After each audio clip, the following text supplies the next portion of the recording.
പിതാവിന്റെയും പുത്രന്റെയും പരിശുദ്ധാത്മാവിന്റെയും നാമത്തിൽ ആമേൻ. ഈശോയിൽ സ്നേഹം നിറഞ്ഞവരെ, ആത്മീയ ജീവിതത്തിന്റെ പൂക്കാലം എന്ന് പൊതുവെ അറിയപ്പെടുന്ന നോമ്പ് കാലത്തിലേക്ക് നമ്മൾ ത്യാഗത്തിന്റെയും പരിത്യാഗ പ്രവർത്തനങ്ങളുടെയും അനുഷ്ഠാനത്തിന്റെ ഒരു പ്രത്യേക കാലഘട്ടത്തിലേക്ക് ഇന്ന് പ്രവേശിക്കുകയാണ്. നോമ്പ് കാലം 1-ാം ഞായറാഴ്ചയാണെന്ന്. അനുഗ്രഹപൂർണമായിരിക്കട്ടെ ഈ കാലമെന്ന് സ്നേഹപൂർവ്വം ആശംസിക്കുന്നു.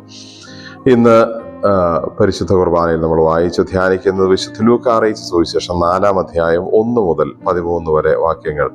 അതിൽ വിവരിക്കുന്ന ഈശോയുടെ മരുഭൂമിയിലെ പരീക്ഷയാണ് നമ്മൾ ഇന്ന് ധ്യാന വിഷയമാക്കുന്നത്.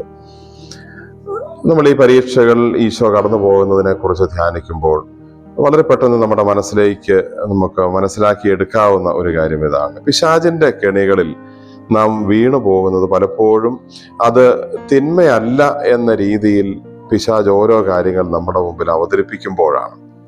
ഈശോ ഇവിടെ കടന്നു പോകുന്ന ഈ 3 പരീക്ഷണങ്ങളെ കുറിച്ച് ഓർക്കുക. ആദ്യത്തേത്, ഈശോയ്ക്ക് ഉപവസിച്ച് കഴിഞ്ഞപ്പോൾ വിശന്നിരിക്കുന്നവന്റെ മുമ്പിൽ ഏത് രീതിയിലും ഭക്ഷണം കണ്ടെത്തുന്നതിൽ അന്യായമൊന്നും ഇല്ല എന്നൊരു ചിന്തയാണ് പിശാച് ഈശോയുടെ മുമ്പിൽ വയ്ക്കുന്നത്. കല്ലുകൾ അപ്പമായാലും സാരമില്ല, നിനക്ക് വിശക്കുന്നുണ്ടല്ലോ, അതിന് പരിഹാരമാകട്ടെ. നമ്മുടെ കാര്യങ്ങൾ, നമ്മുടെ പ്രശ്നങ്ങൾ വലുതാണ്, അതുകൊണ്ട് എന്ത് പരിഹാരവും അല്ലെങ്കിൽ എന്ത് മാർഗവും സ്വീകരിച്ച് അത് പരിഹരിക്കാം എന്നൊരു തോന്നൽ പിശാച് നമ്മുടെ മുമ്പിൽ വയ്ക്കാറുണ്ട്. രണ്ടാമത്തെ പരീക്ഷ ദേവാലയത്തിന്റെ മുകളിൽ നിന്ന് രണ്ടാമത്തെ പരീക്ഷ, പിശാചിനെ ആരാധിച്ചാൽ നിനക്ക് വലിയ സമ്പത്തും മറ്റു കാര്യങ്ങളും എല്ലാം തരുമെന്നുള്ള പ്രലോഭനമാണ്. ചെറിയൊരു അഡ്ജസ്റ്റ്മെന്റിന്, ചെറിയൊരു വിട്ടുവീഴ്ചയ്ക്ക് തയ്യാറായാൽ നമുക്ക് ലഭിക്കാൻ പോകുന്ന വലിയ നേട്ടങ്ങളെക്കുറിച്ച് ഓർമ്മിപ്പിക്കുന്ന പല പ്രലോഭനങ്ങളും നമ്മുടെ ജീവിതത്തിൽ കടന്നു വരാം. അതിൽ പിശാചിന്റെ കെണി ഉണ്ടോ എന്ന് നമ്മൾ ചിന്തിക്കേണ്ടതാണ്. മൂന്നാമത്തേത്, പിശാച് പറയുന്നത് നീ വലിയൊരു കെട്ടിടത്തിന്റെ മുകളിൽ ചാടിയാൽ നിനക്കൊന്നും പറ്റില്ല, നീ എപ്പോഴും സേഫ് ആയിരിക്കും, ദൈവദൂതന്മാർ നിന്നെ കൈകളിൽ താങ്ങിക്കൊള്ളും, നീ പേടിക്കേണ്ട കാര്യമില്ല, നീ എന്ത് തെറ്റ് ചെയ്താലും അല്ലെങ്കിൽ എന്ത് പ്രലോഭനങ്ങളിലേക്ക് വീണാലും നീ സേഫ് ആയിരിക്കും എന്നുള്ള ഒരു തെറ്റായ മോഹന വാഗ്ദാനം പിശാച് നൽകി പലരെയും കെണികളിലേക്ക് വീഴിക്കും.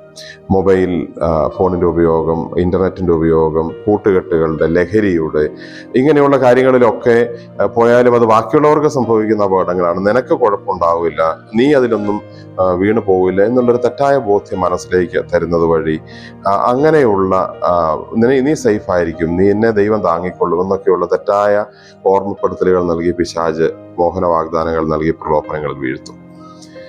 ഇങ്ങനെയുള്ള നമുക്ക് വിശ്വസിച്ചു പോകുന്ന തരത്തിലുള്ള ആകർഷകമായ അല്ലെങ്കിൽ സാരമില്ലെന്ന് തോന്നുന്ന തരത്തിലുള്ള പ്രവർത്തനങ്ങളെ, പ്രലോഭനങ്ങളെ പിശാച് നമ്മുടെ ജീവിതത്തിലേക്കും കടത്തിവിടാം.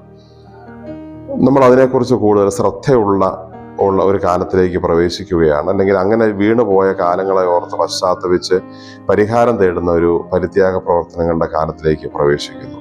നമുക്കത് ഏറ്റവും ക്രിയാത്മകമായി, ഗുണപരമായി ചെയ്യാൻ സാധിക്കട്ടെ എന്ന് ആശംസിക്കുന്നു. നമുക്ക് പ്രാർത്ഥിക്കാം.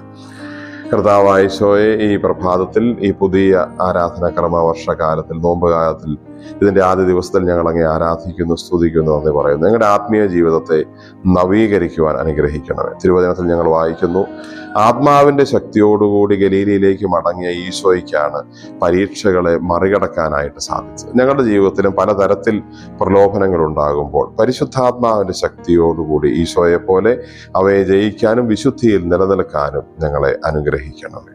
നമ്മുടെ കർത്താവ് ഈശോ മിശിഹായുടെ കൃപയും പിതാവായ ദൈവത്തിന്റെ സ്നേഹവും പരിശുദ്ധാത്മാവിന്റെ സഹവാസവും നാം എല്ലാവരോടും നമ്മുടെ ഈ അനുഗ്രഹീതമായ നോമ്പുകാലത്തോടും കൂടെ ഉണ്ടായിരിക്കട്ടെ, ഇപ്പോഴും എപ്പോഴും എന്നേക്കും. ആമേൻ. ഈശോ മിശിഹായ്ക്ക് സ്തുതിയായിരിക്കും.